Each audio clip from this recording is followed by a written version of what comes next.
Hi అండి, అందరికీ నమస్తే. Welcome to my channel improving and inspiring. ఈరోజు నేను మీతో ఒక మోటివేషనల్ స్టోరీ షేర్ చేసుకోబోతున్నాను. ఒక ఊరిలో ఒక రైతు ఉండేవాడండి. తను డైలీ ఏం చేస్తాడంటే, కావిడి అంటారు కదండి, బోత్ సైడ్స్ ఆ కావిడికి కుండలు అలాంటివి ఉంటాయి. వాటర్ తీసుకొని వస్తారు దాంతో. సో తను ఏం చేసేవాడంటే, తన ఇంటి దగ్గరలో ఉన్న నదిలో నుంచి డైలీ వాటర్ తెచ్చుకునేవాడు. అయితే ఈ 2 కుండలు ఏవైతే ఉన్నాయో, ఒక కుండేమో బాగానే ఉంటుందండి. ఇంకో కుండకి ఏంటి అంటే హోల్ ఉండి, తను ఆ నది నుంచి వాటర్ తెచ్చేటప్పటికి ఇంటికి ఆ కుండలో సగమే నీళ్లుంటాయి.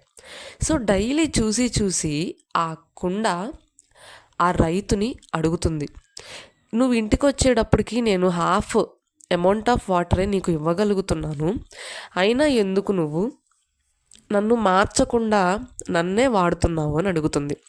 అప్పుడు ఆ రైతు నవ్వి ఇలా సమాధానం చెప్తాడు, నీకు అదే కనిపించిందా? మనం నది నుంచి ఇంటికి వచ్చే దారిలో నిన్ను ఎటైతే నేను మోస్తున్నానో ఆ దారిలో నేను కొన్ని పూలకి సంబంధించిన విత్తనాలు మొక్కలు నాటాను.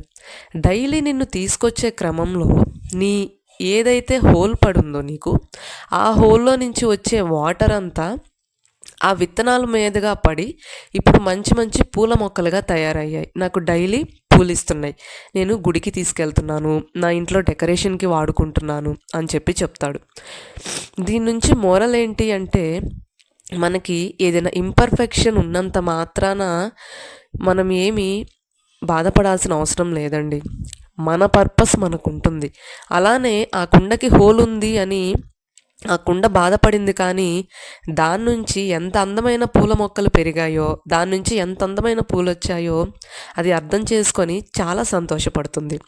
సో మన ఇంపర్ఫెక్షన్స్ని మనం ఖచ్చితంగా యాక్సెప్ట్ చేయాలి. మన యునిక్ పర్పస్ మనకు ఉంటుంది. నా వీడియోస్ కనుక మీకు నచ్చినట్లయితే please like, share and subscribe to my channel improving and inspiring.